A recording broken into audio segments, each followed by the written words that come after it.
Si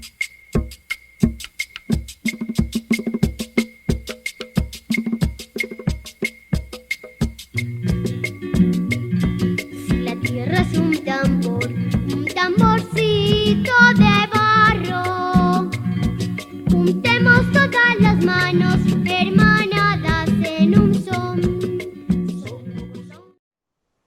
Sí, Anita, muy buenos días, ¿cómo están todos? Bienvenidos. Es un placer hoy 20 de junio encontrarnos en este espacio, un espacio muy especial. Hoy sobre todo un día muy astralmente hermoso, como es el solsticio de verano. Un día muy especial para todos. Esperamos que todos se encuentren muy bien. Sabemos que algunos compañeros ya están aquí conectados. Bienvenidos.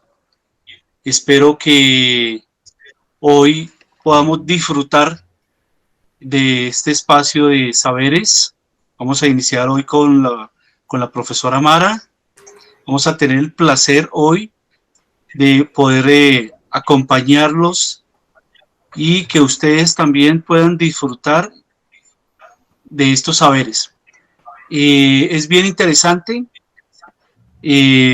Tenemos la compañía también hoy desde Colombia del profesor Jaime Álvarez y desde Argentina de Mara Sintique del Guerra Valerio de Brasil. Espero que haya pronunciado de manera correcta su nombre, profesora Mara. Sim, professor, corretamente. Ok. Y hoy nos va a acompañar también la profesora Diana. Buenos días para todos, bienvenidos. Como red chica les damos la bienvenida a este encuentro, primer encuentro de la jornada de hoy en el marco del segundo seminario. Bienvenidos a todos, un espacio para tejer en red, para conocer experiencias de colegas de otras latitudes de Latinoamérica. Muchísimas gracias.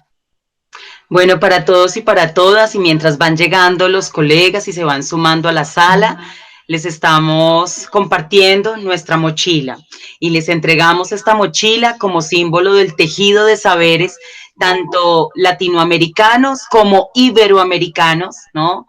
Hoy desde el país de Brasil se hermana con Colombia para empezar este diálogo y este tejido de saberes. Así que, Mara, por favor, recibe la mochila.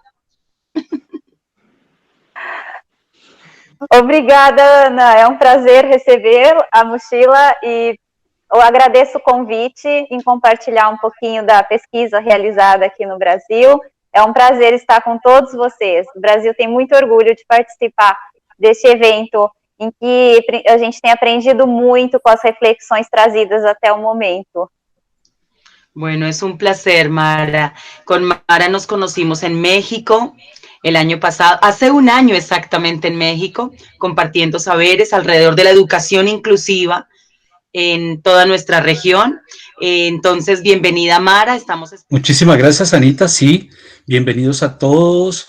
Es un placer el que hoy se encuentren ustedes acá. Y mira, aquí tengo mi mochila y en unos segundos, Diana, ¿me haces un favor? Ahí te la envío. Ahí te la envío para que recibas a Mara. Entonces, allá va. Ahí se fue. Ya va a estar llegando. Ya va llegó. Bueno. Acá aquí llegó es la un mochila. Para disfrutarlo. Diana, ya te llegó y se transforma hasta de color, ¿sí ve? Esto es la tecnología. Sí. Bueno, vamos a dar paso a este encuentro, a nuestra primera jornada del día de hoy, presentando a nuestra hermosa maestra Mara Sintique del Guerra Valerio, espero haberlo pronunciado bien, quien nos acompaña desde Brasil con una reflexión acerca del abordaje inclusivo. Y bienvenida, Mara. Ella es maestra en música, también es profesora de música con énfasis en educación musical inclusiva y también es orientadora. Bienvenida, Mara, a esta jornada. Muito obrigada. Quero dizer que, estou com a mochila, recebi e quero compartilhar com todos. Quero agradecer os colegas e a família brasileira que está assistindo. Minha mãe, ela também é maestra, também é professora, então agradeço pelo apoio, por estar assistindo. Meu esposo também é maestro, professor, então obrigada aí pelo pessoal do Brasil que está assistindo. Agradeço a professora Ana pelo convite, é um prazer compartilhar da pesquisa realizada aqui no Brasil, que leva o título Ação Pedagógica sobre o Ensino do Piano, um estudo reflexivo sobre enfoques inclusivos. Este trabalho foi desenvolvido, esta pesquisa, né, sobre a orientação da professora doutora Regina Fink-Schambeck, na Universidade do Estado de Santa Catarina. E eu sou membro do grupo de pesquisa aqui no Brasil, da Universidade, né, de Santa Catarina, que se chama MUSE. A minha orientadora, a professora Regina, ai, que delícia! Ai, um beijo, professora Regina. Então, vou iniciar fazendo uma breve introdução. Eu comecei meus estudos de piano aos 4 anos, na qual eu fui ensinada ao estímulo da agilidade e do virtuosismo. Então, eu tive uma carreira muito ativa como pianista e eu fui treinada para ser concertista. Aos 16 anos, eu comecei a ensinar piano, musicalização infantil, teoria, como estagiária de um conservatório onde eu estudava. E a educação musical inclusiva, ela fez parte da minha carreira como professora desde os primeiros momentos. Pode ir para o próximo, Ana, por favor. Em 2012, me informaram que eu daria aula experimental de piano, e quando eu fui até a recepção da escola, né, para levar o aluno interessado para a aula experimental, eu conheci Pedro, um aluno interessado, né, na aula, e que ele era diagnosticado com paralisia cerebral hemiplégica espástica. E ele tinha 6 anos naquele momento, com estatura abaixo da média e com mobilidade limitada. E sua mãe sempre o acompanhava, porque naquela ocasião ele não conseguia andar sem o auxílio de outra pessoa. Então, ou ele necessitava de algum acessório, né, que pudesse apoiar para ele andar, ou uma pessoa poderia apoiar também. Eu, na ocasião, não tinha experiência para ensinar pessoas com paralisia cerebral hemiplégica espástica, mas mesmo assim me senti desafiada enquanto professora de música e iniciamos as aulas de piano em 2012. Em função, pode ir para o próximo, professora Ana.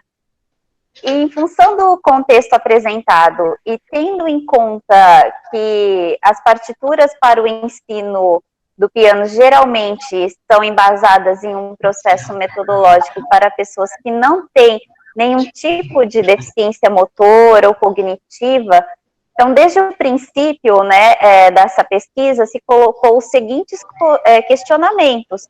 Quais são as características da ação pedagógica que podem promover os processos de ensino e aprendizado para pessoas com paralisia cerebral e que recursos se podem utilizar para adaptar partituras e materiais, favorecendo os processos de ensino e aprendizagem do piano para estudantes com paralisia cerebral hemiplégica espástica?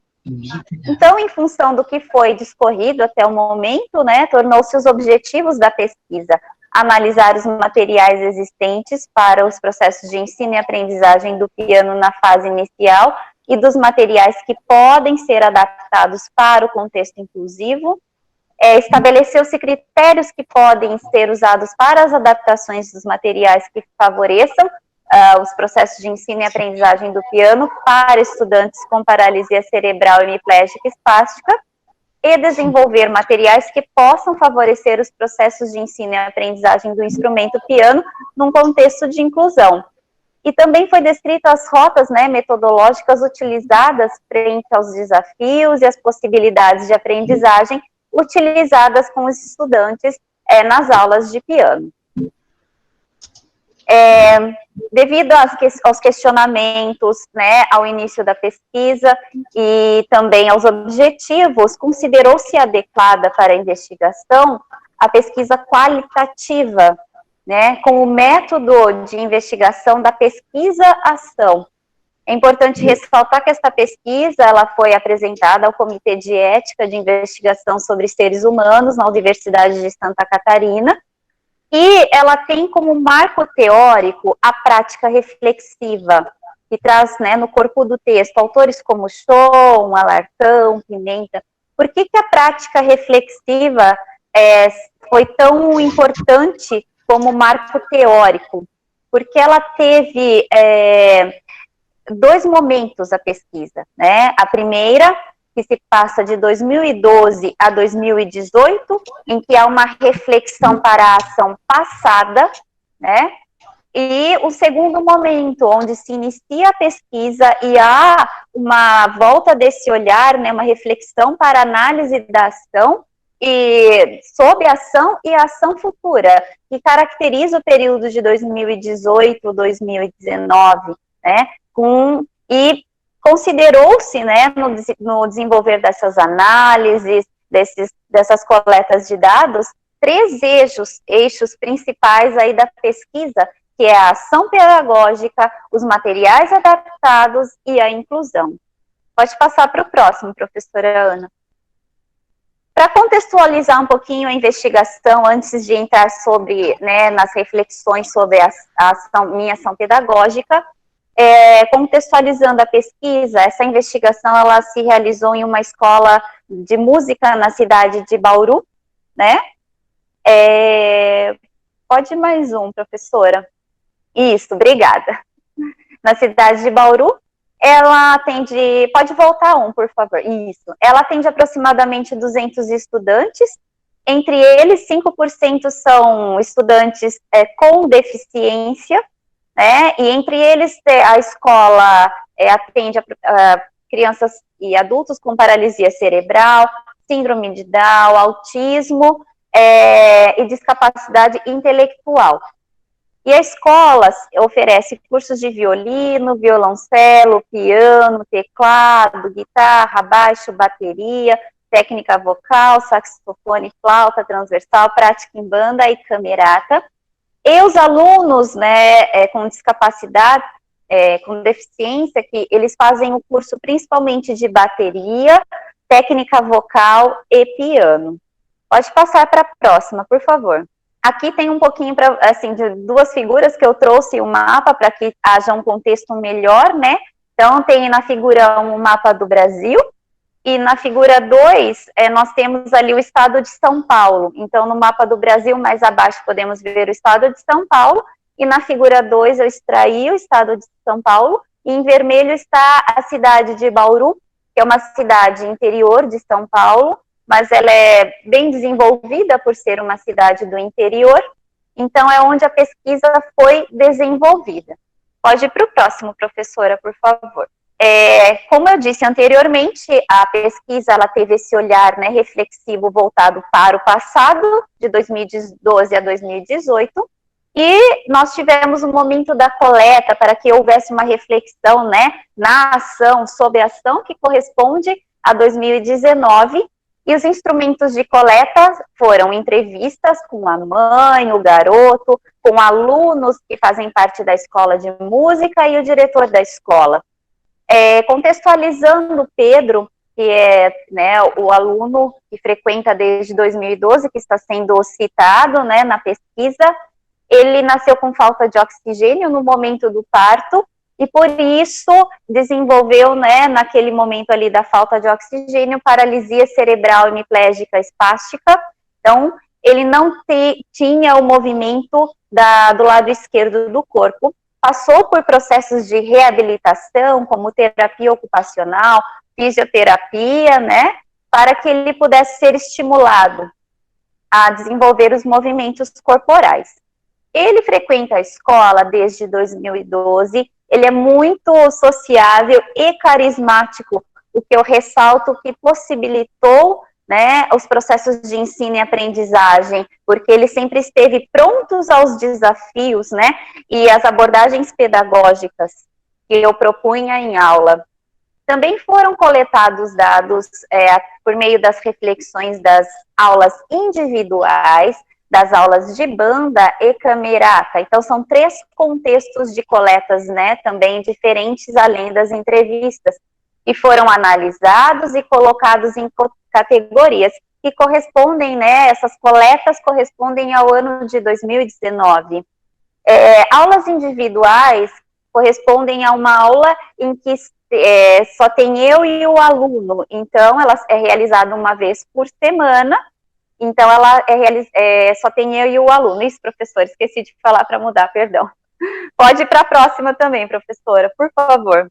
Ensaio com a camerata, essa é uma imagem da camerata da escola. A camerata é um pequeno grupo que a escola possui, que participam estudantes de violino, saxofone, flauta transversal e violoncelo. Essa é uma foto recente em que o aluno participou executando junto com a camerata.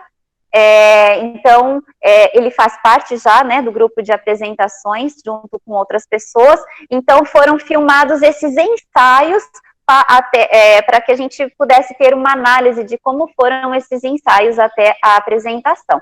Pode ir para a próxima, professora, por favor. E também ele participa da banda. Essa é uma foto para retratar o contexto onde o aluno foi inserido. Então, com mais alunos juntos, né? Então, percebemos ali que temos no palco vários alunos. Este é um contexto que o aluno foi inserido recentemente. E por meio da minha ação pedagógica, dos materiais adaptados, né, das reflexões das aulas, puderam oportunizar a inclusão do aluno em outros meios. Pode passar, professora. Então, criou-se com a pesquisa um capítulo que nos leva às reflexões, né, das aulas de Pedro, um olhar reflexivo para a ação pedagógica passada, que corresponde de 2012 a 2018. Então, se discutirá sobre a minha ação pedagógica, né, nas aulas de piano para o aluno Pedro, e vão se abordar as adaptações das partituras e as estratégias de ensino que tiveram possibilidade que o estudante pudesse participar das aulas de piano, desde os anos iniciais, né, até o momento dessa organização dos dados. É importante ressaltar que o piano, geralmente, ele tem um ensino voltado para as abordagens tradicionais ocidentais. Então, ainda tem enraizado, embora tem muitas pesquisas sendo feitas, né, tratando dessa prática, desse ensino, mas ainda tem em muitos locais enraizado o ensino do piano para a formação de um concertista, de um especialista ali em tocar piano, em executar com virtuosismo, com agilidade. E neste contexto da pesquisa, né, essa abordagem tradicional não se enquadra, porque o aluno, em 2012, não tinha movimentos na mão esquerda, né? Então, ter esse olhar reflexivo, né, voltado para a prática, respeitando o aluno na sua subjetividade, na peculiaridade, foi muito relevante. Então, quando eu faço um olhar, né, que nem Schoen retrata sobre o professor respeitando as peculiaridades de cada aluno, percebe-se quão relevante foi a ação pedagógica em adaptar os materiais, na qual Mendes et al., e eu vou fazer um destaque para minha orientadora que está assistindo, que ela tem uma pesquisa relevante, né, na inclusão de alunos surdos nas aulas de música, e eu falo que foi uma grande inspiração para minha pesquisa.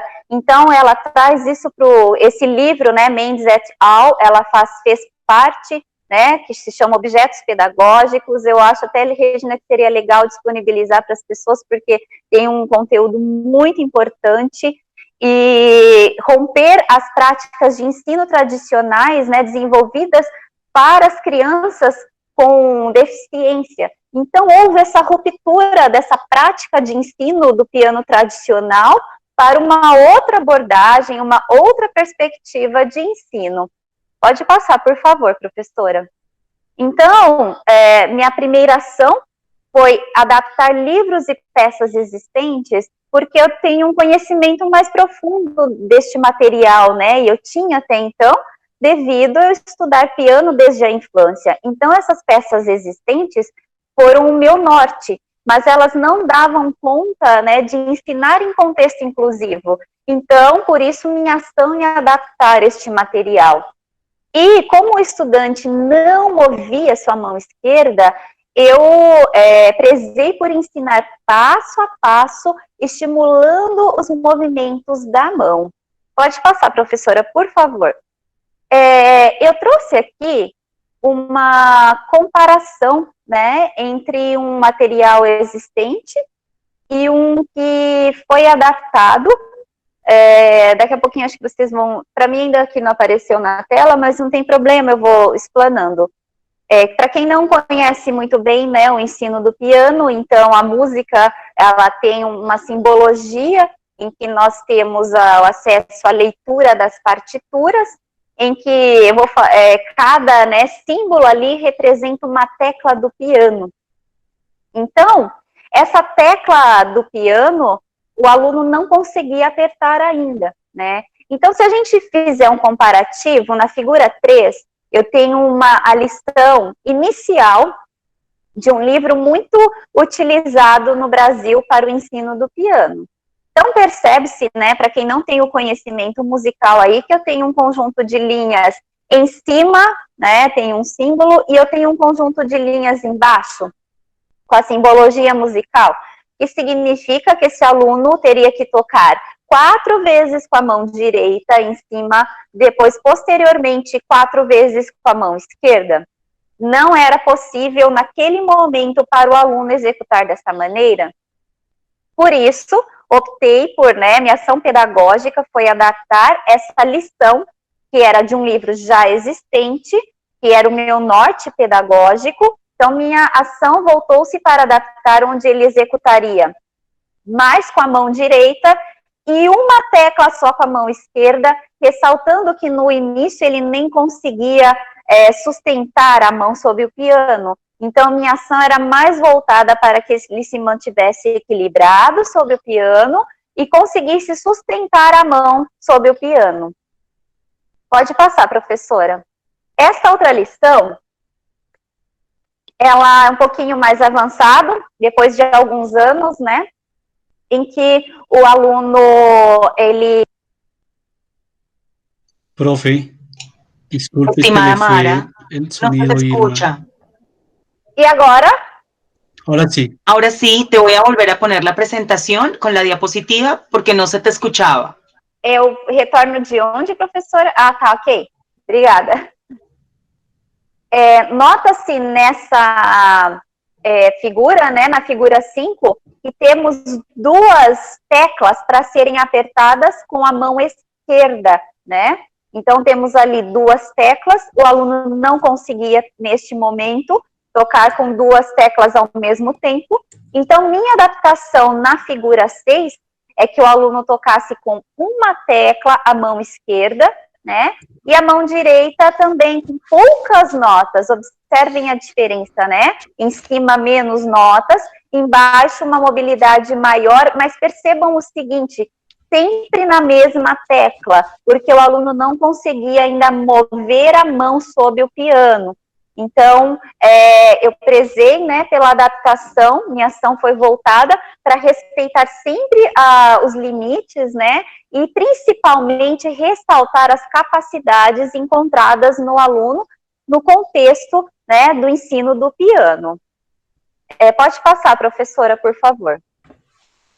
Então, fazendo uma análise da minha ação passada, notou-se que no primeiro ano o aluno teve pouco desenvolvimento motor e melódico devido à falta de movimento na sua mão esquerda. E aqui eu faço uma ressalva sobre o fator tempo. Foi um desafiador, porque manter o aluno motivado, né, visto que o ensino dele era feito passo a passo, foi muito complicado, foi muito difícil. Então, a estratégia, essa ação pedagógica se tornou muito relevante em buscar alternativas para que o aluno se sentisse estimulado em frequentar as aulas, né? Então, devido à falta do movimento da sua mão esquerda, né, o primeiro ano o aluno teve pouco desenvolvimento motor e melódico. No segundo ano e terceiro, né, de estudo, o estudante se desenvolveu tanto em problemas rítmicos como melódicos, mas o maior desenvolvimento foi o motor, porque ele passou a tocar com todos os dedos da mão esquerda e também conseguiu executar de mãos juntas. Esse ano foi das maiores conquistas, porque um aluno que 3 anos antes não tinha movimento das mãos, e por meio da ação pedagógica, da adaptação dos materiais, de novas abordagens, conseguiu executar o piano com todos, né, os dedos da mão esquerda. No quarto e quinto anos de estudo, o estudante se desenvolveu mais, né, na questão rítmica, por poder executar peças que continham figuras com durações mais curta para as duas mãos. É importante ressaltar que ele tocava tudo muito compassado, muito lento, e a partir do quinto ano começamos, né, a conseguir tocar um pouco mais rápido, com mais agilidade, principalmente na mão direita. Pode passar, professora. Analisando os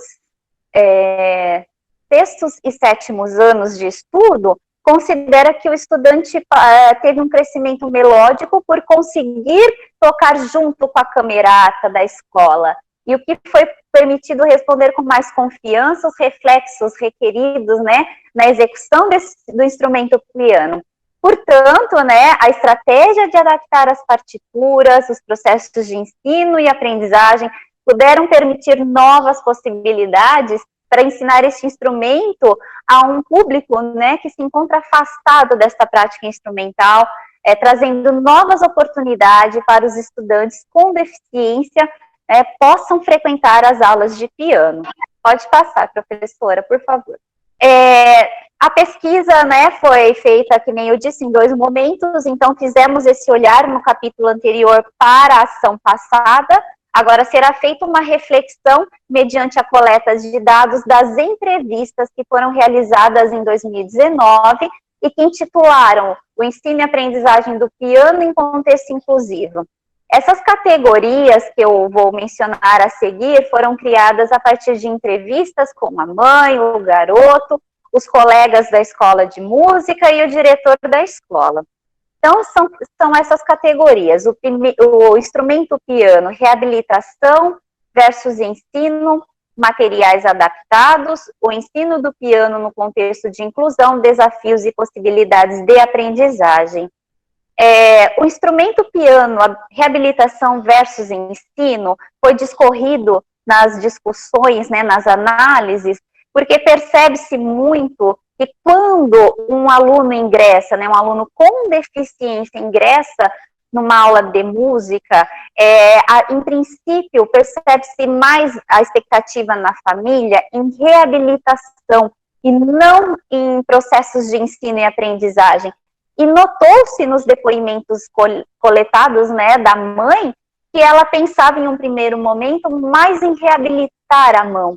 E foi muito interessante, mediante os relatos dela, que quando ela percebeu, né, por meio da minha ação pedagógica, e aí vem a segunda categoria, os materiais adaptados, que o garoto, além de estar, né, tendo sim um progresso de reabilitação, mas principalmente estava aprendendo os conceitos musicais, aprendendo música, e ela cita num dos trechos, né, da entrevista: nossa, mas podia adaptar materiais? Eu nem sabia. Sim, se pode adaptar materiais, né? O ensino do piano pode vir por outras perspectivas. Então, ela percebeu que o garoto, né, e o próprio garoto relata, que ele estava conseguindo ter consciência dos símbolos e dos conceitos musicais. E esse conceito, essa aprendizagem, gerou também o terceiro item, né, das análises, que é o ensino do piano no contexto de inclusão, que foram os desafios e possibilidades de aprendizado, né, relatados também pelos colegas, né, alguns que estão na escola há mais tempo, há 4, 5 anos, que viram muitos desafios o ensino, né, para o garoto, mas também nós em aula, né, víamos esses desafios que se tornaram possibilidades de aprendizagem. Pode ir para a próxima, professora, por favor. E aí, com a análise das aulas, né, que corresponde à ação, a reflexão sobre a ação, né, e na ação, que pode modificar a ação futura, e com certeza modificou após todas essas análises e a pesquisa. Então, criou-se a ação pedagógica e suas reflexões na inclusão. Então, essa análise apresentará, né, sobre as aulas individuais, os ensaios com a camerata e a banda durante o segundo semestre de 2019. E percebeu que a minha ação pedagógica, né, em busca de estratégias e diálogos com a família, favoreceu a permanência do aluno nas aulas de piano.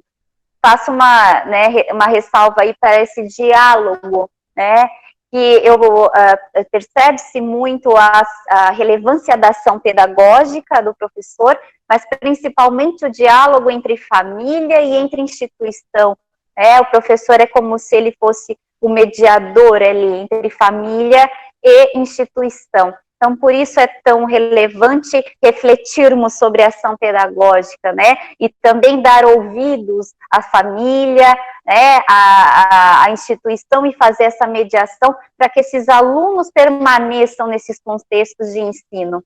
Então, o diálogo e o trabalho em conjunto puderam proporcionar ao aluno acesso ao conhecimento, à aprendizagem de um instrumento tradicional, contendo barreiras e paradigmas pré-estabelecidos. Pode mudar, professora, por favor. Então, houve uma ruptura desses desafios, né? A consciência do aprendizado musical adquirido nas aulas de piano e as possibilidades e alternativas, né, de ensino puderam promover a inclusão do garoto, né, nos processos de ensino e aprendizagem musical. E faço, né, um comentário aqui, que até eu trouxe por escrito, que eu acho relevante compartilhar com todos, que quando as possibilidades de aprendizagem se notam, né, no contexto da educação inclusiva por parte do aluno, especialmente da família, a inclusão deste aluno, né, na educação, nos contextos educativos musicais, não é só um documento escrito, e ele se converte em realidade, beneficiando a todos os professores e outros alunos, porque a interação entre os participantes podem trazer novos conceitos de aprendizagem e convivência social, como foi visto, né, e considerado, analisado nesta pesquisa desenvolvida. E pode ir para a próxima, professora, vou comentar um pouco sobre as considerações finais, né. A educação musical inclusiva compreende as pessoas com deficiência, que as pessoas com deficiência podem participar ativamente das aulas de música. Nessa perspectiva, os processos de ensino e aprendizagem, né, se vão enfatizar as capacidades e não as limitações dessas disciplinas, né? E eu faço ressalto que eu estou dizendo sobre educação musical inclusiva, mas refletindo, né, a ação pedagógica do professor, ela pode estar presente em diversos contextos, né, educacionais. Aliás, ela está presente em diversos contextos educacionais.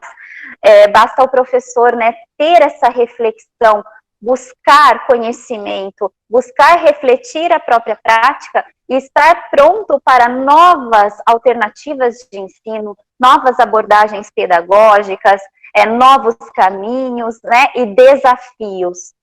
E percebeu-se, né, esses 3 eixos que foram descritos no decorrer da pesquisa, que foram analisados, né, que a reflexão da ação pedagógica pôde proporcionar, né, que esses materiais adaptados fossem feitos, o que gerou a inclusão do aluno no contexto musical da escola. Então, um aluno que não movimentava, né, a mão esquerda teve todo um processo de ensino e aprendizagem, né, de consciência musical, e ele pôde frequentar não somente as aulas individuais, mas ele passou a frequentar as aulas em grupo. Pode passar, professora. Eu vou encerrar, né, com essa frase do Donald Shom, né, Donald Shom, que ele diz o seguinte, né, no mínimo devemos reconhecer que a postura neste sentido como uma condição para adquirir competência, né, querer provar algo é uma condição para adquirir a capacidade de fazê-lo. E eu penso que essa citação, né, literal do Shom contextualiza de uma maneira muito abrangente essa pesquisa que foi desenvolvida. E tem, professora, pode passar, tem um vídeo bem curtinho do progresso do aluno, é curtinho mesmo. Se puder passar, por favor, professora, está no próximo slide.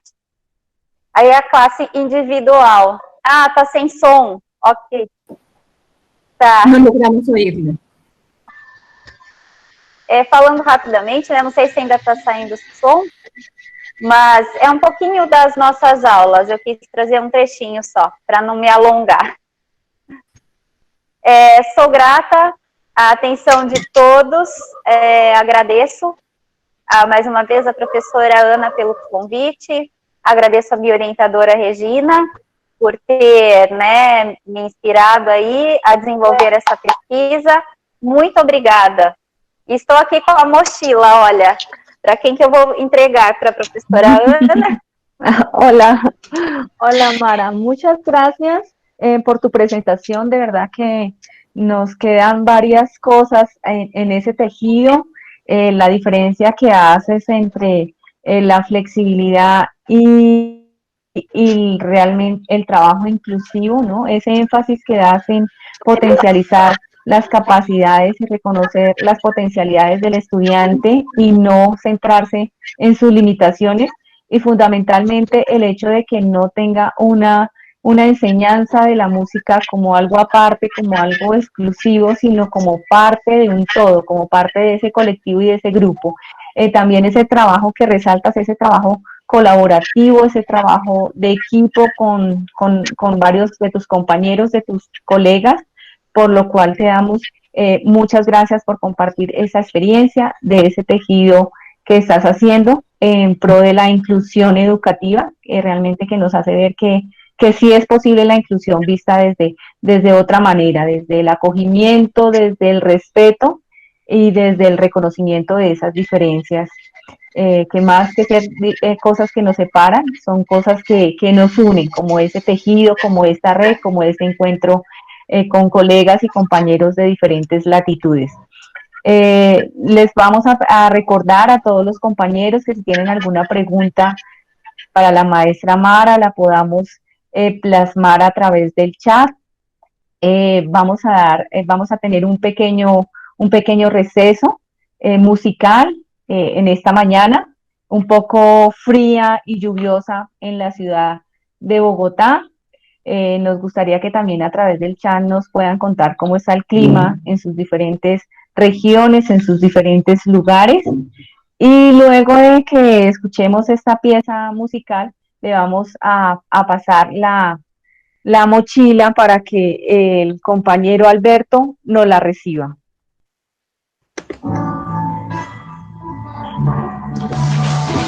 ¿Sí o no?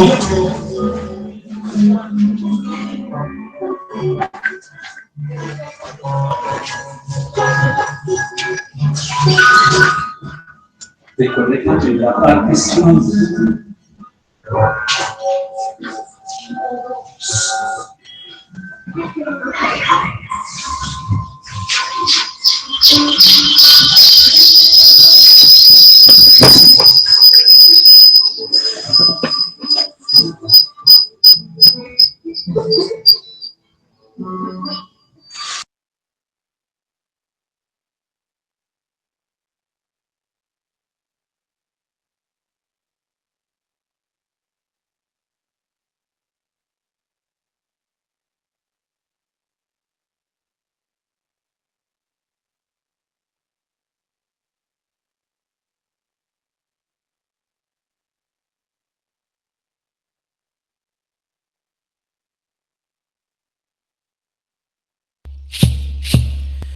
Para los niños dulces palabras y barquitos de papel.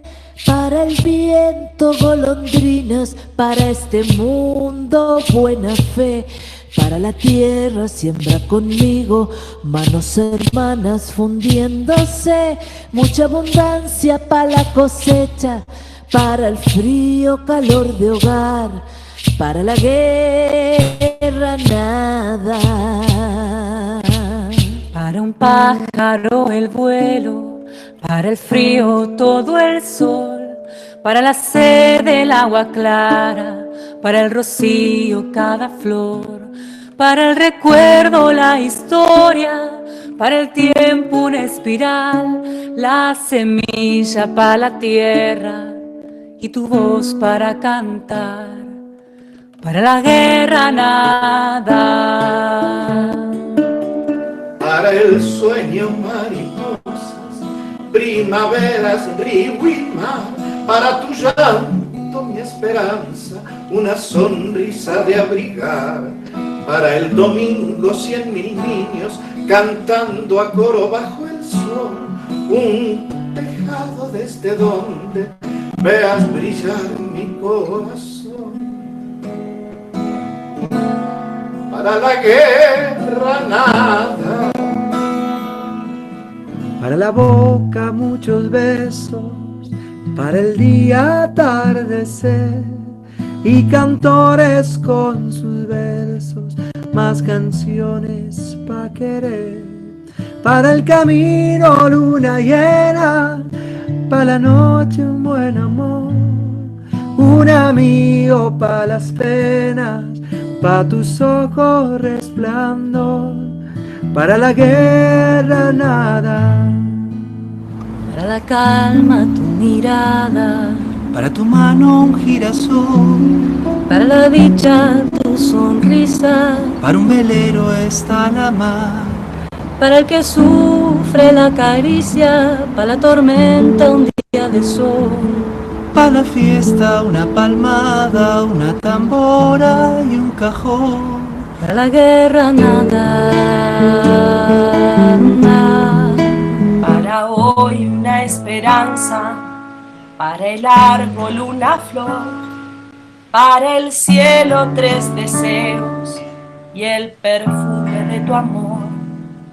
Para la guerra nada, para el frío un abrazo y el perfume de mamá, una sopa para el cariño y la risa de papá. Para el tiempo un amigo, una charla para el café, un besito para el niño, veo y un que ves. Para la guerra nada. para el cielo un arcoíris, para el bosque un ruiseñor, para el campo una amapola, para el mar un arrebol, para la brisa una pluma, para el llanto una canción, para el insomnio la luna, para calentarse el sol, para la guerra nada. Un teatro para el beso un largo vals, para el vals tu cuerpo y punto, para el cuerpo amor no más, para el amor cualquier esquina, para la esquina ese café, para el café un buen poema, para el poema el beso aquel, para la guerra nada. Amanecer y agradecer, visualizar y trabajar, hacer acción así a nuestras palabras, Saber que somos muchos más, los que apostamos por la paz. tenemos tanto, tanto para dar. Para la guerra nada. Para la guerra nada. Para la distancia, un paso, para la rabia, una flor, para la impotencia, un grito, para la oscuridad, un color, para la indolencia, una caricia, para la tristeza, un verso, Un arrullo. Para el llanto. Y para el odio. Un olvido. Para la muerte. Un cuento. Para la guerra, nada. Para la guerra, nada.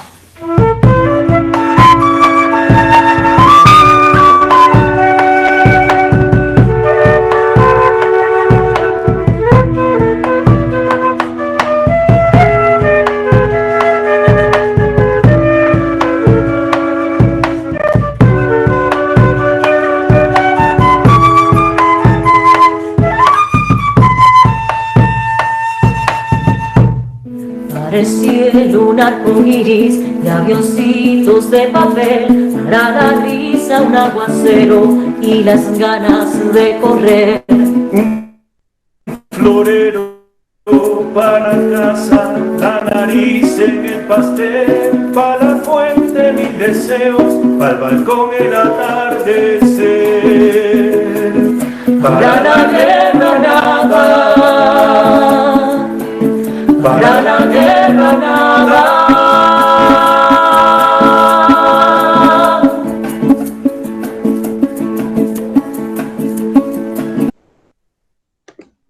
Creo que es una invitación muy especial.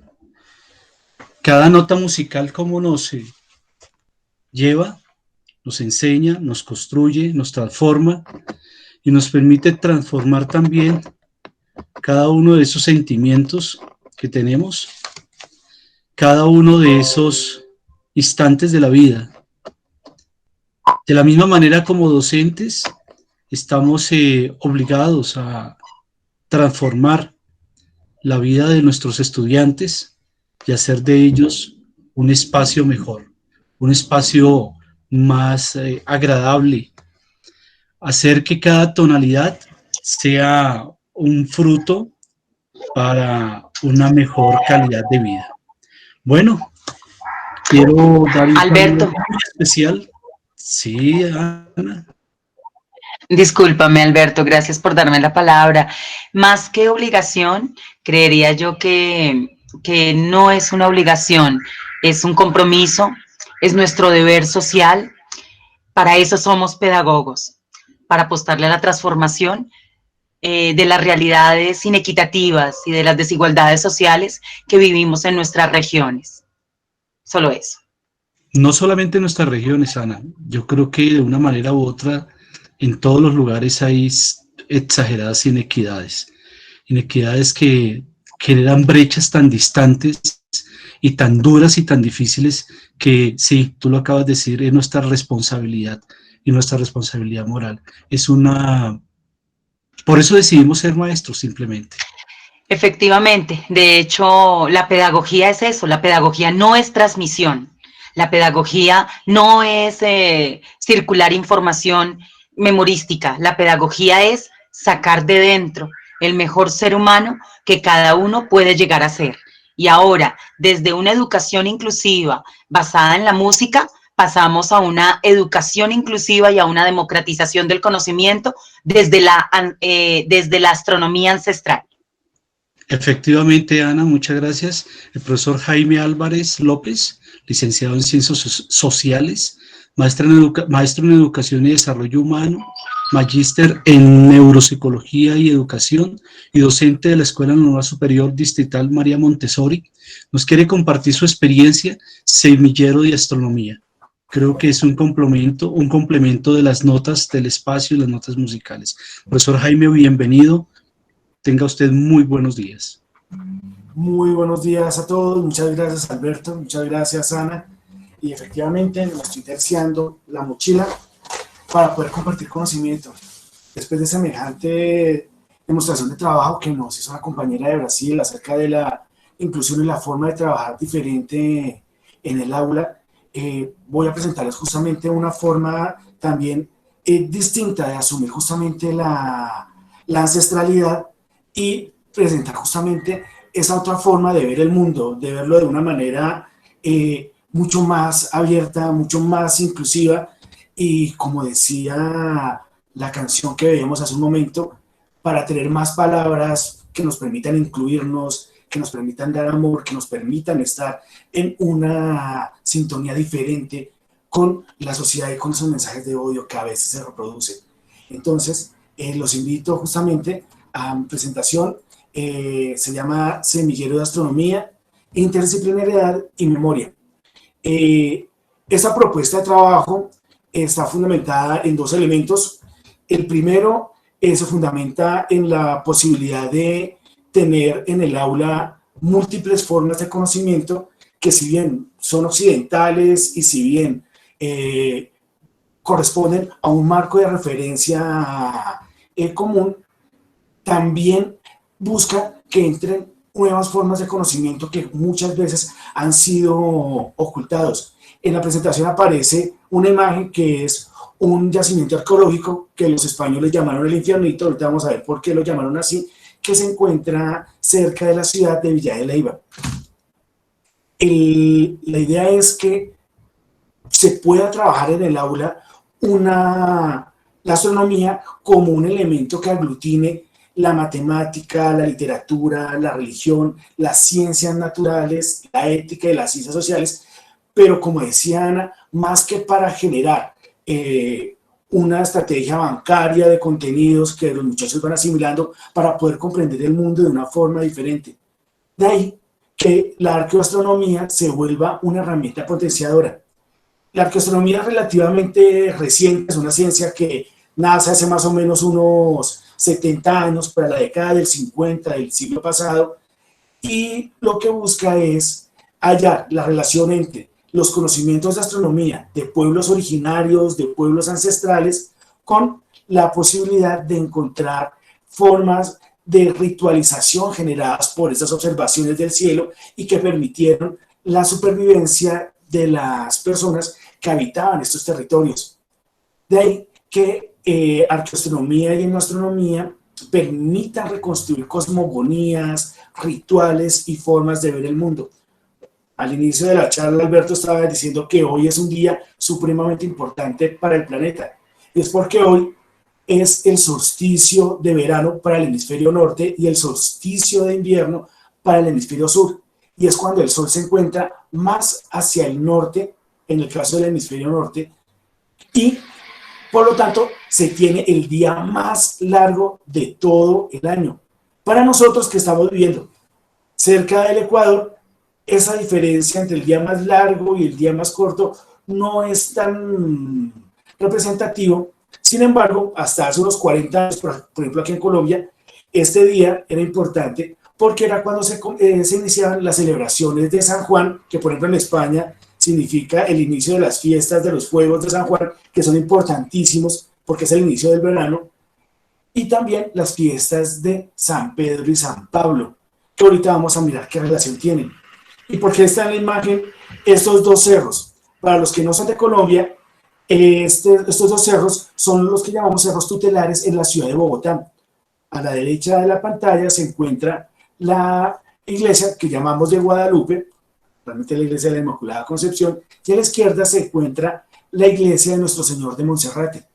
Estos dos cerros eran importantísimos hace 500 años porque allí era donde los muiscas hacían sus celebraciones cuando se generaba cada cambio astronómico importante, cada solsticio y cada equinoccio.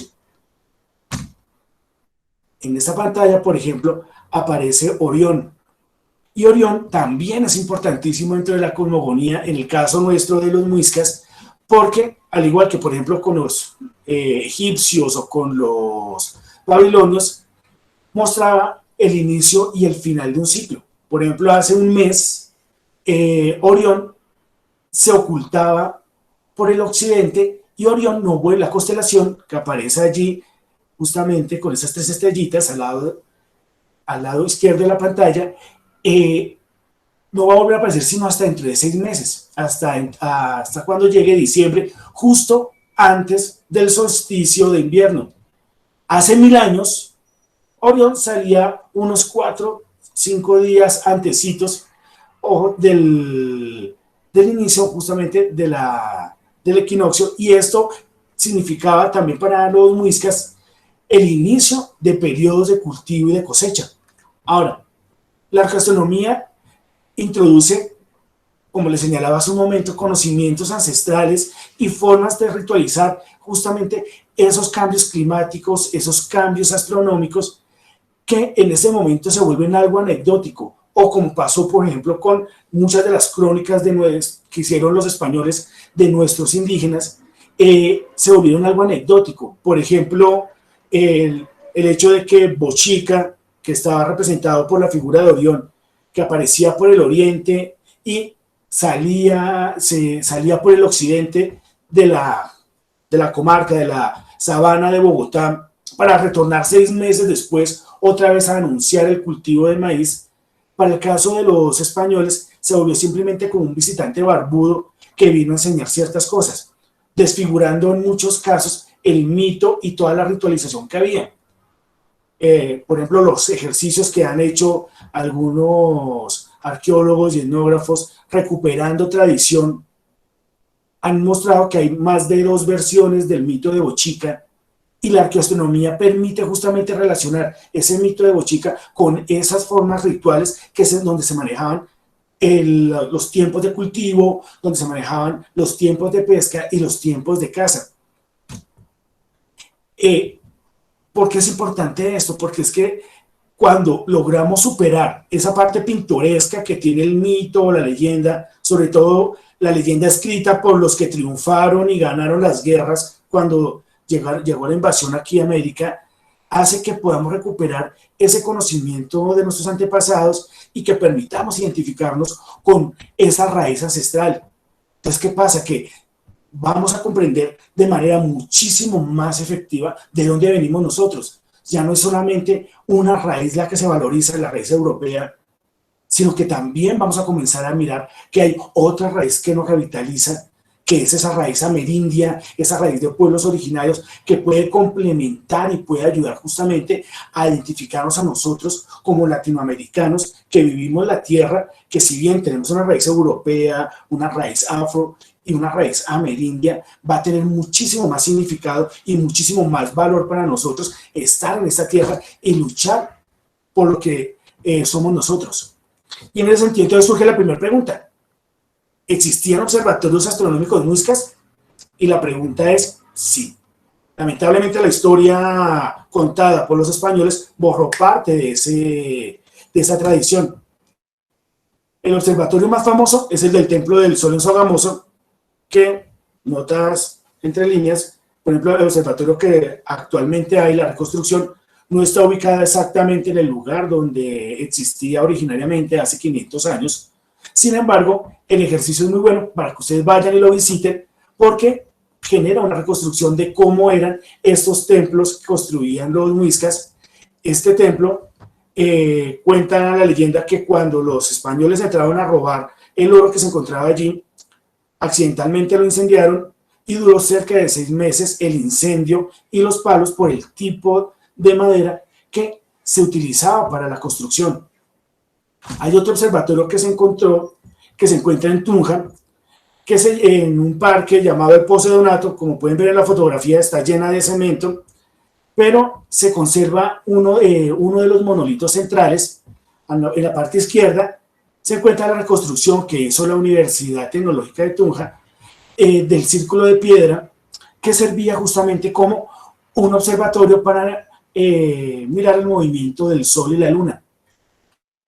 Asimismo está este yacimiento arqueológico que lo usaron los muiscas.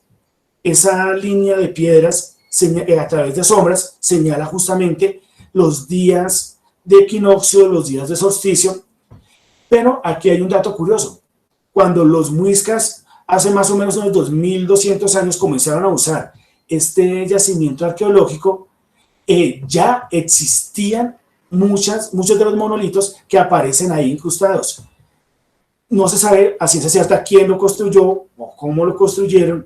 El tema es que cuando llegan los muiscas a poblar este territorio, encuentran estos monolitos y construyen unos monolitos adicionales, los que vemos aquí en esta fotografía, donde hacen uso justamente del espacio, hacen uso de las piedras para poder hacer de tomar medidas del Sol, del movimiento de Orión, del movimiento de la constelación de Ofiuco y poder de esta manera empezar a medir los cambios climáticos.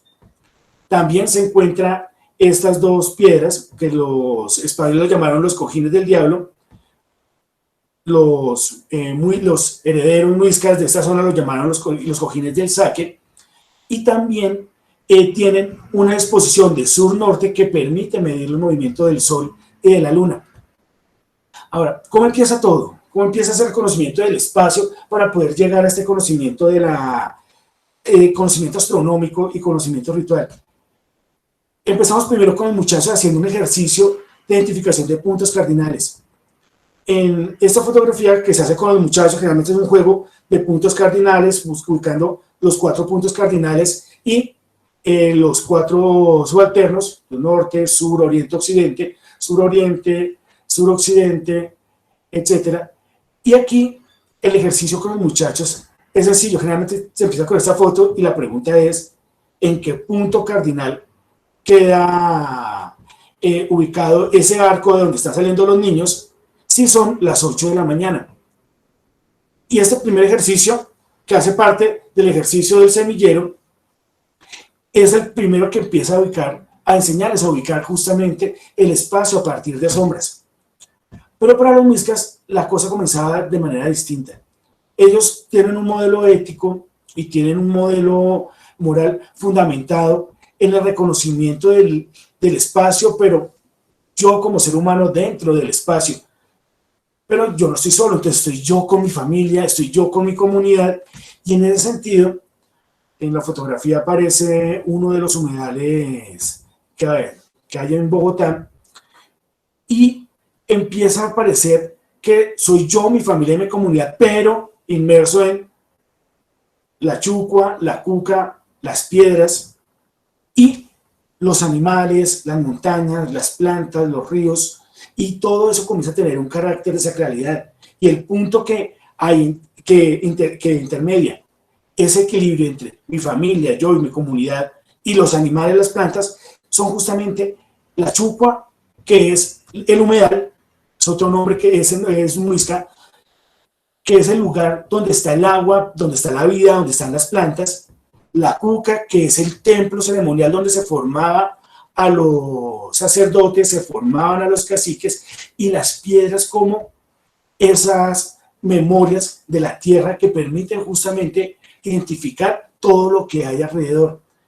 Justamente, por ejemplo, dentro del semillero comenzamos con este trabajo. El semillero está conformado por 25 niños, y con estos niños se comienza a trabajar esta parte ética, esta parte de lo muisca, y se traslada también al salón de clase. Yo soy docente de 6º grado de bachillerato, y estos niños que son niños más de entre 10 y 13 años, y con los niños, por ejemplo, esta parte se relaciona con la celebración del Día de los Humedales, que es en febrero, y todo el trabajo del Día de los Humedales termina con el equinoccio de primavera, que es el 21 de marzo, donde se hace una fiesta de celebración justamente a la chucua, que en el caso, por ejemplo, del calendario muisca, coincidía con el 1 de enero, el primer día de su año, y para nosotros sería justamente la celebración de la Semana Santa, más o menos. Semana Santa se celebra en la primera luna llena después del equinoccio de primavera.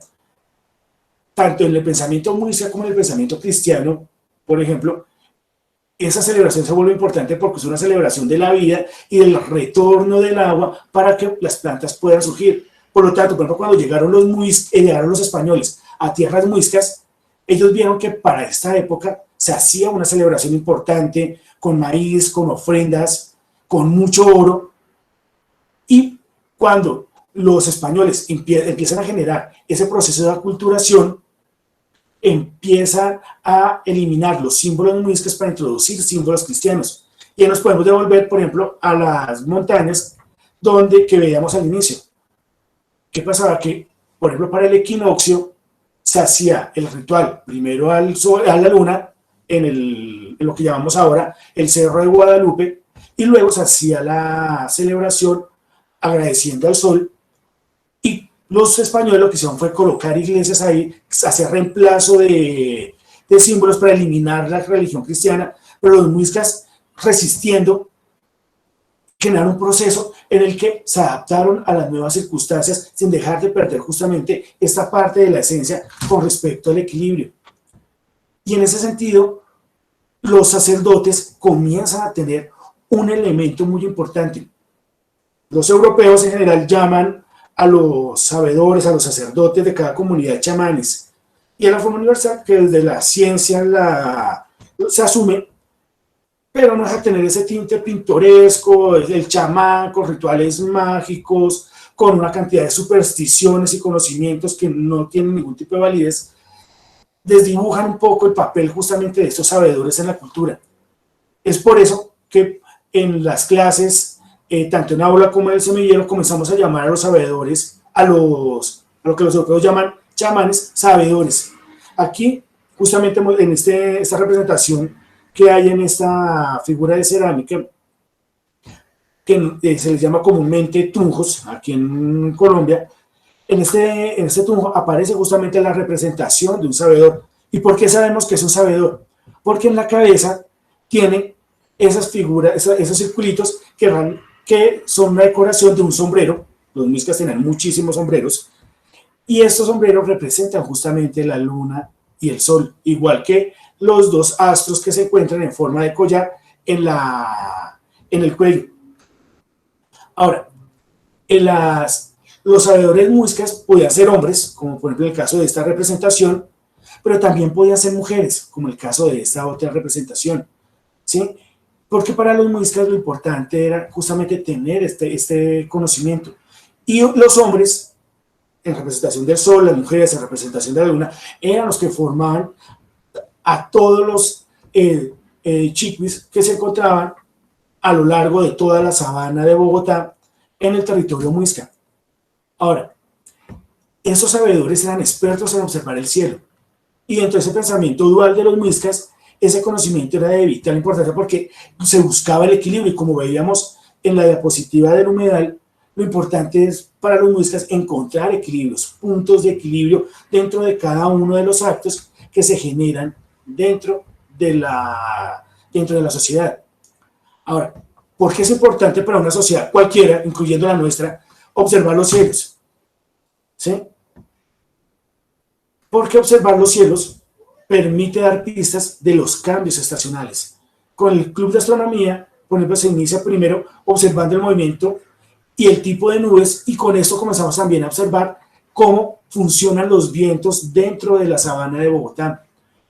Y si ustedes miran con atención, se van a dar cuenta, por ejemplo, que los vientos, en el caso de Bogotá, generalmente corren de oriente a occidente y de norte a sur.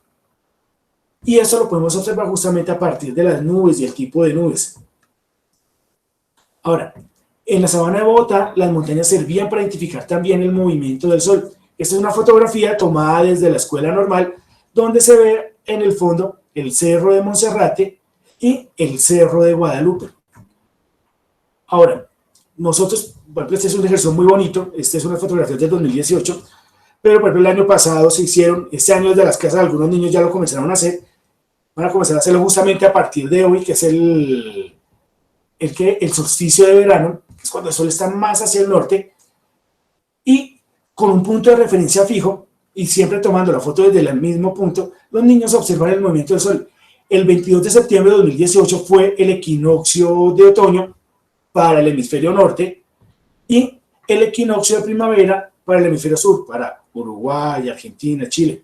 Ahora, el sol se encuentra en esta posición central y poco a poco, por ejemplo, miren, en octubre se mueve un poquitico más hacia el sur, el 16 de octubre un poquitico más hacia el sur, el 2 de noviembre un poquitico más hacia el sur, y el 2 de diciembre un poquitico más hacia el sur. El 21 de diciembre, el sol desde esta posición ya no se va a poder ver. ¿Por qué? Porque lo tapa justamente esa pared. Eso mismo que se hace con lo que hicimos con las fotografías para ver ese movimiento del sol, los muchachos lo hacen a partir justamente de palos de escoba o tomando la fotografía de algún poste en la casa, cerca de la casa o cerca del colegio, midiendo justamente, en este caso con ángulos, las sombras que da el sol. Y este mismo ejercicio es el que se hace con los monolitos que vimos en las fotografías anteriores.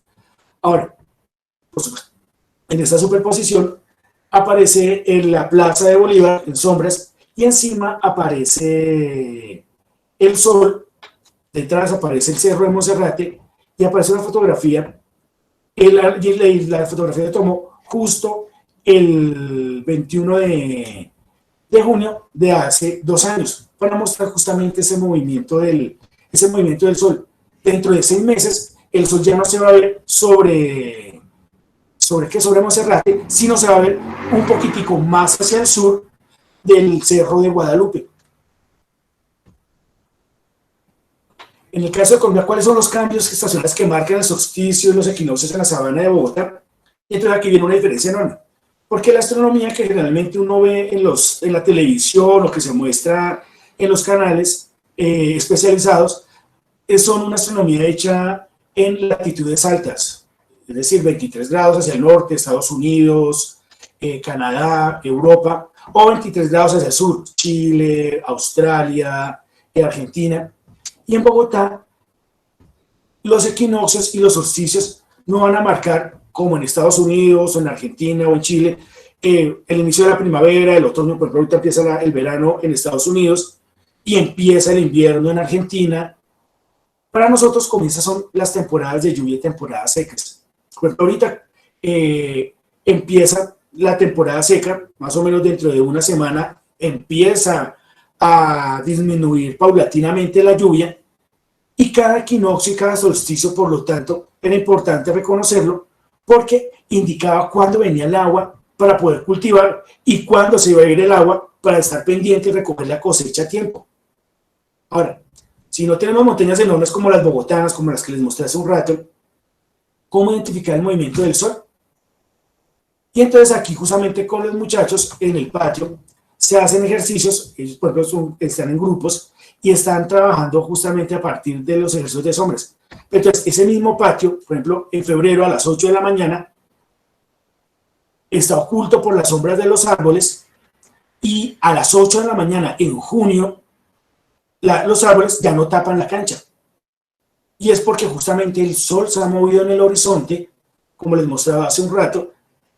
En febrero el sol está más hacia el sur y en junio el sol está más hacia el norte. Ahora, estos monolitos se usaban justamente para medir esas sombras del sur y del norte y poder indicar cuándo venía la temporada de lluvias y cuándo venía la temporada seca. Con muchos también hacemos ejercicios observando cerámica muisca.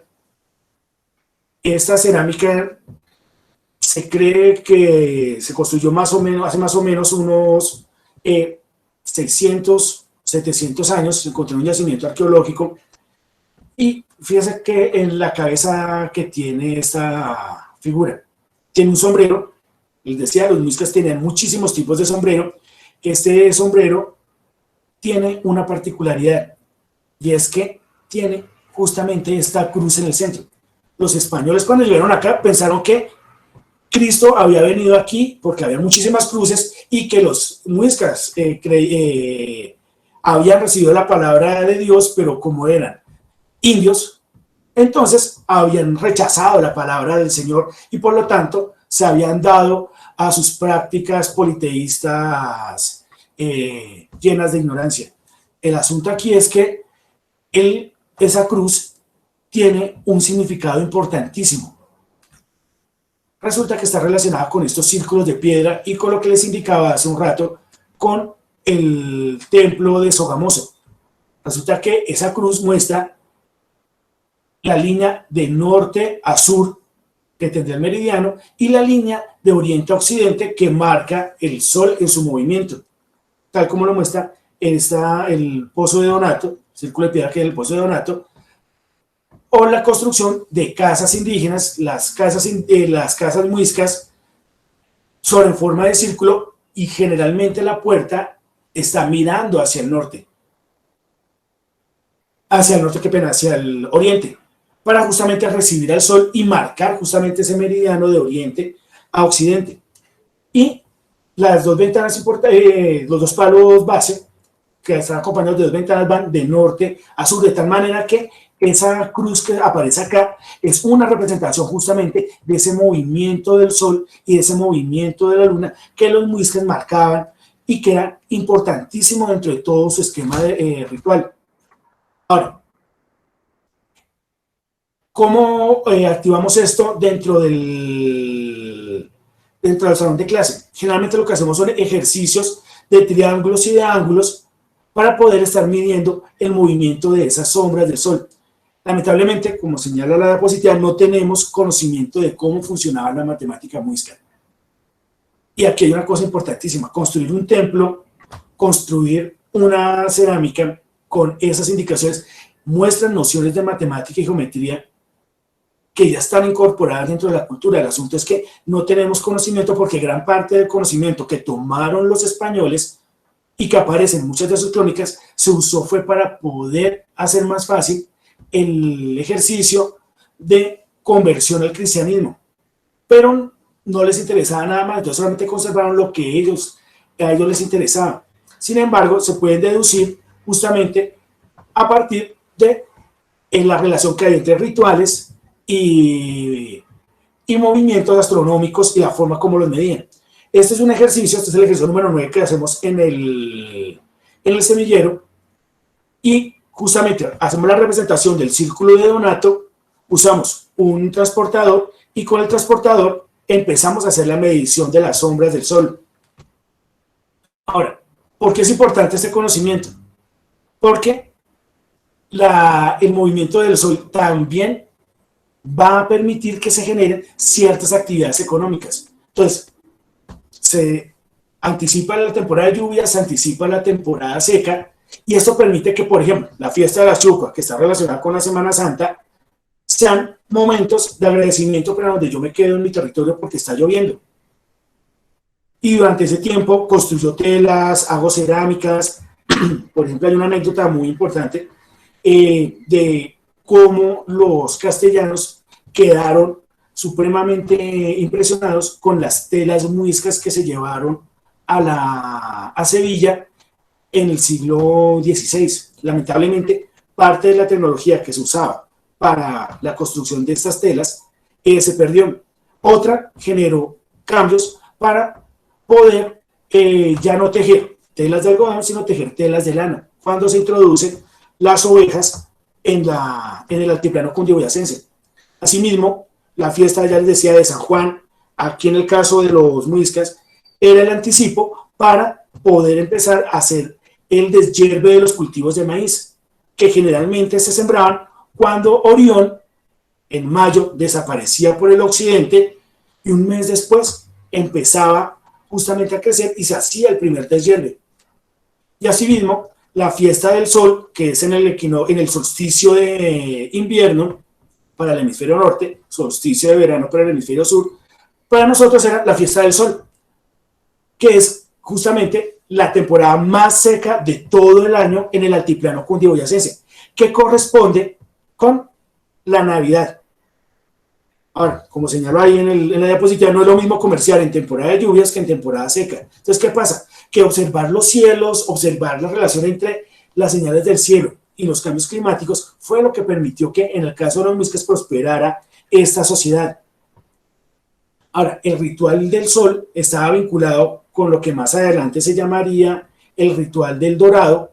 Recuerden que el mito del dorado es un mito europeo que se trae a América y que aquí va a tener ciertas transformaciones, pero que finalmente es una historia europea.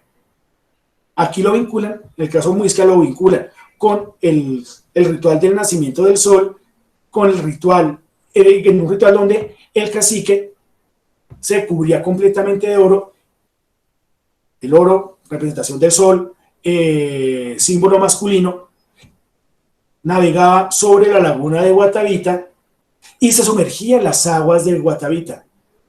El agua, símbolo femenino, se bañaba allí y salía renovado. ¿Por qué? Porque es que para los muiscas lo masculino se complementa con lo femenino, ¿sí? Y en ese sentido ese ritual era el momento de equilibrar de nuevo toda la energía para poder empezar justamente un nuevo momento dentro de la administración y el gobierno en los pueblos muiscas.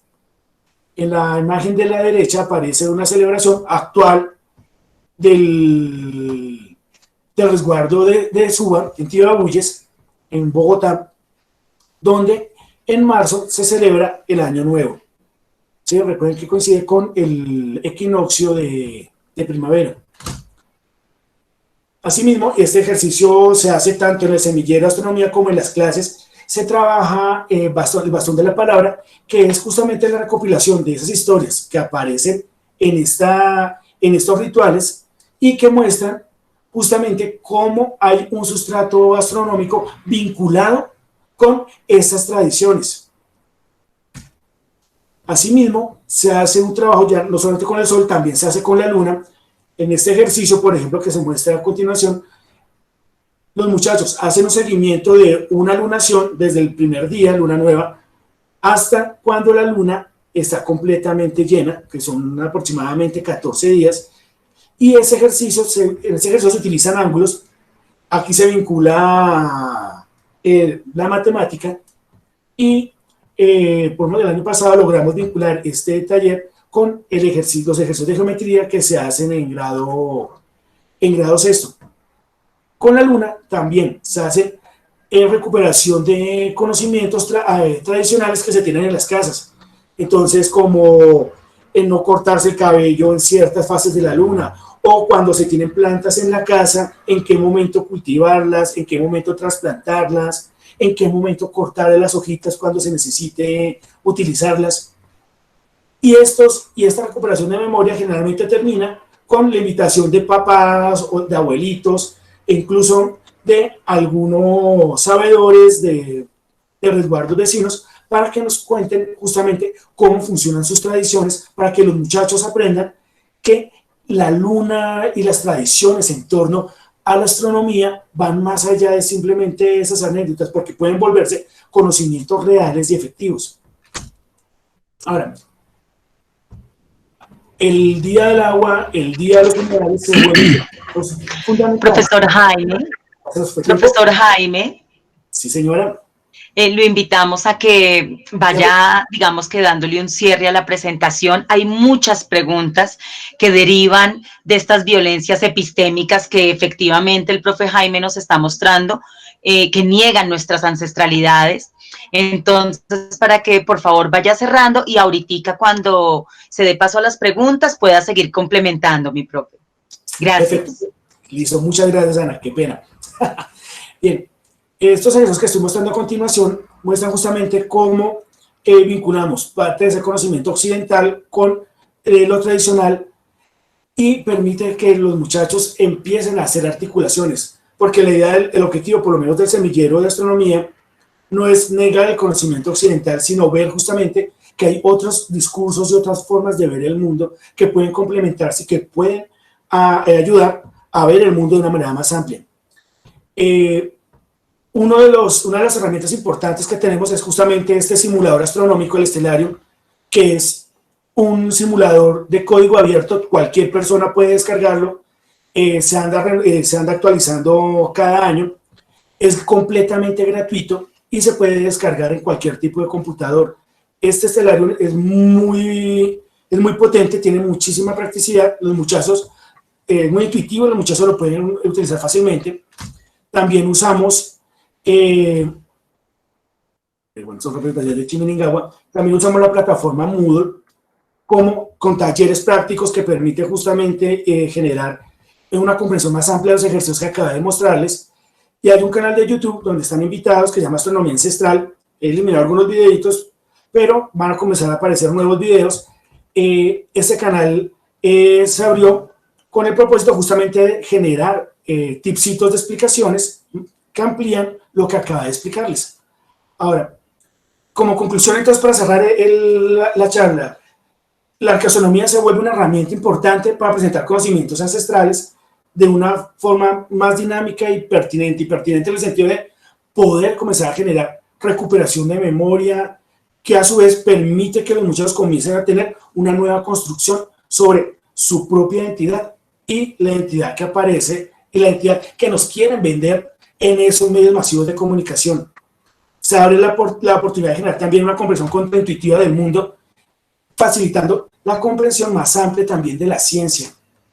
Genera una nueva comprensión también de los mitos y de los relatos, que se fundamenta en la posibilidad de ver el mito de una manera también amplia y no solamente como un cuento de niños que es divertido pero que se queda ahí, sino que tiene una vinculación efectiva con mi realidad.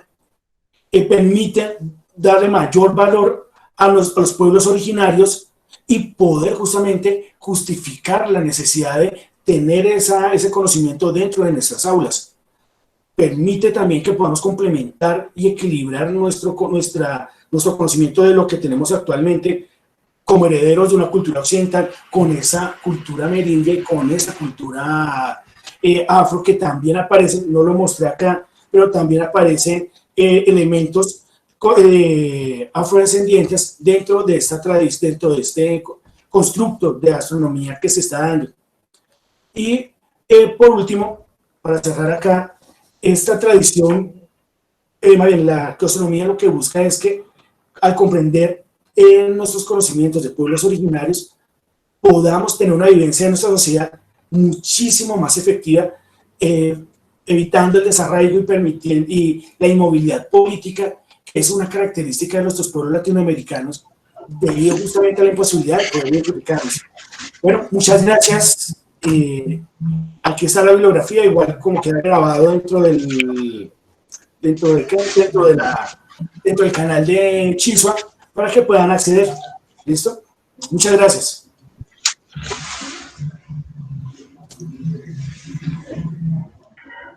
Muchísimas gracias, profe Jaime. Realmente es una invitación a vernos desde nuestra raíz, como usted lo decía, dar su presentación sin conocer otras formas occidentales, sino reconociendo más bien y recuperando un poco más la nuestra. Queremos ya, para entrar en esta parte final de nuestra jornada, compartir una reflexión de un maestro en el chat acerca de este espacio, de este escenario y en general de todo el seminario. Y es: teje la palabra cuando la palabra, camina la palabra cuando la naturaleza la anima. La naturaleza, un comentario de uno de nuestros colegas de Latinoamérica. Le vamos a la maestra Mara. Ella ya ha recibido por el interno las diferentes preguntas, interrogantes y apreciaciones de nuestros colegas en esta jornada. Maestra Mara. Obrigada. Agradeço a professora, né, Liliana, que fez os comentários. Sim, a prática reflexiva é relevante na ação pedagógica, né, nos permite ter um olhar diferenciado e buscar novas abordagens, novas práticas. Então, a prática reflexiva realmente se torna relevante, né, nos contextos de pesquisa. O José Alfredo, né, ele me perguntou como que eu adapto, né, as pontuações, as habilidades motoras existentes e não, de que maneira isso é feito. É o seguinte: quando nós trabalhamos no contexto da educação musical inclusiva, como eu disse na pesquisa, o aluno ele já vem com algum tratamento terapêutico em que envolve toda uma equipe médica. E quando a gente tem o diálogo com a família, tem famílias que estão muito abertas ao diálogo e de nos passar um diagnóstico, de nos passar os tratamentos que já estão sendo feitos. Então, isso é bem favorável. E eu quero ressaltar que eu atuei na inclusão, né, atuo na inclusão tanto em escola específica de música como em escola regular da rede privada, porque na minha cidade nós não temos aulas de música na rede pública. Então, alguns pais, né, assim, eles estão mais abertos em trazer todo esse diagnóstico, e a partir deste momento que a gente tem acesso, nós conseguimos ressaltar as habilidades dessas crianças, desses adultos que sejam, né. Quando não é nos trazido esses diagnósticos, então tem um fator que é essencial para o professor, assim, que atua na educação inclusiva, mas eu penso para os outros também, né, que é a confiança.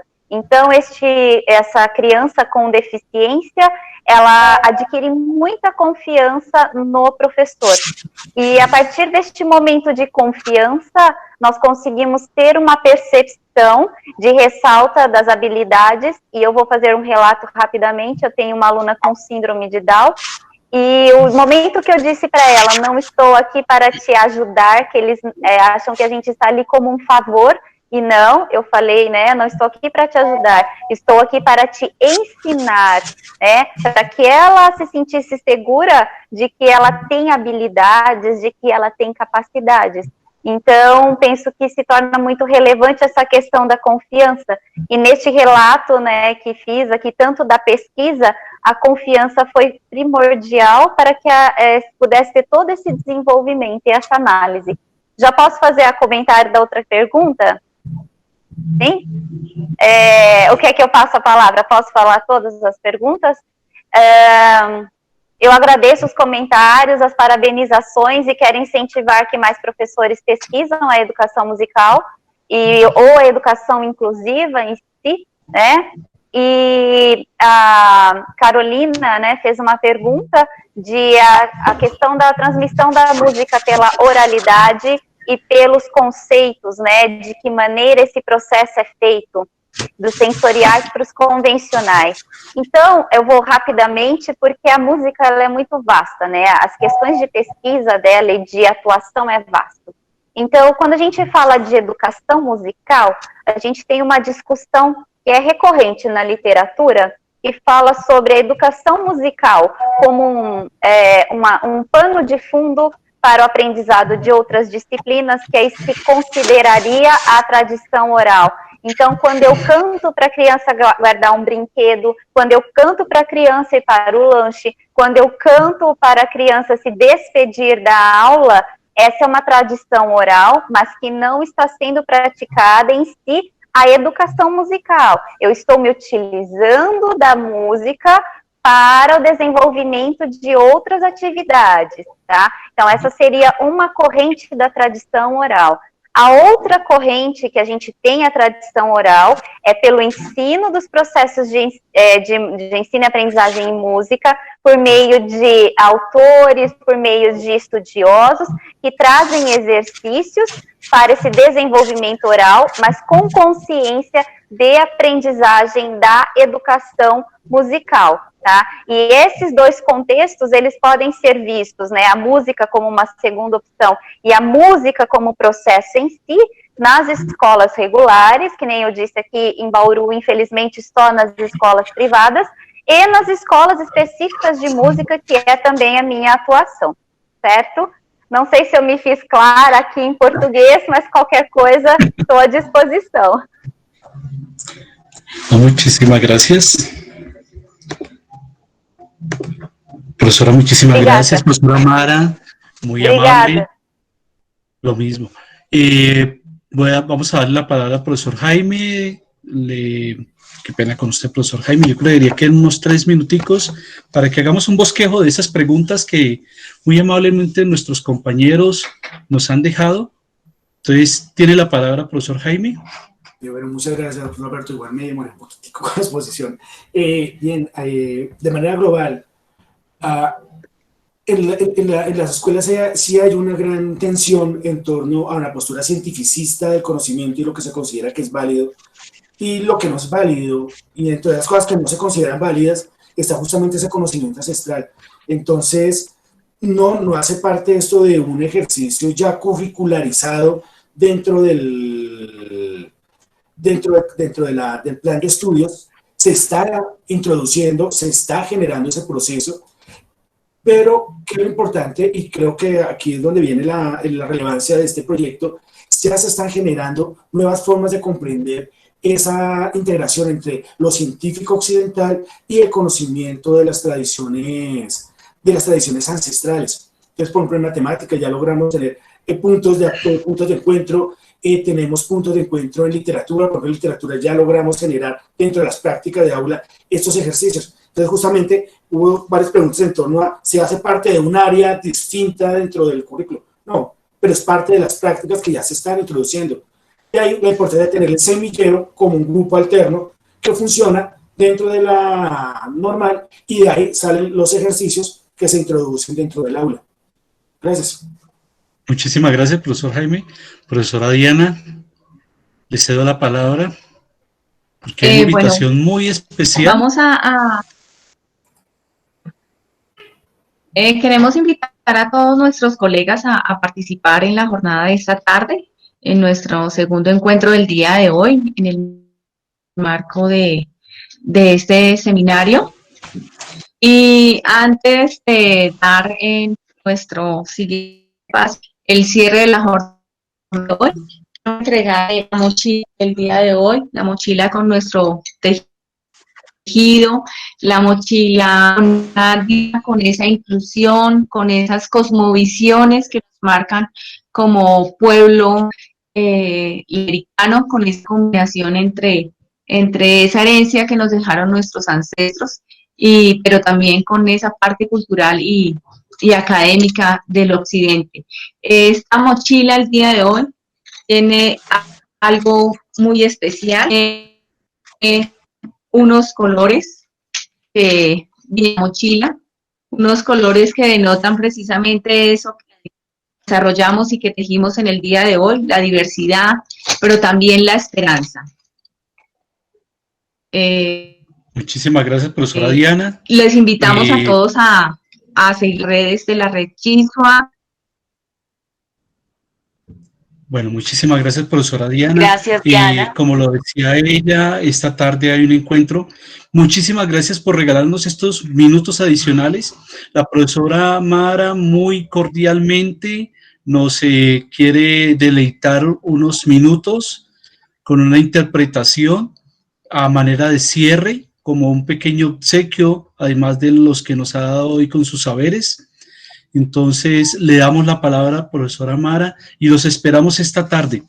La mochila va rodando, va a llegar hasta ustedes, no solamente al lugar de trabajo, llega al corazón de ustedes para transformarnos y transformar a todos estos espacios con los cuales nos movilizamos como docentes.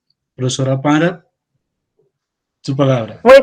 Muito obrigada, Rede Tchua. Não sei se eu falei certo, aqui no Brasil a gente fala assim, Tchua, difícil a pronúncia, mas agradeço a professora Ana, parabéns ao professor Jaime também pela pesquisa, por compartilhar experiência. Vou fazer uma breve apresentação, é rapidinho, de um compositor brasileiro que se chama Ernesto Nazaré. Ele compôs peças, né, do choro tradicional aqui do Brasil. Então a peça se chama Escorregando.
Muchas gracias.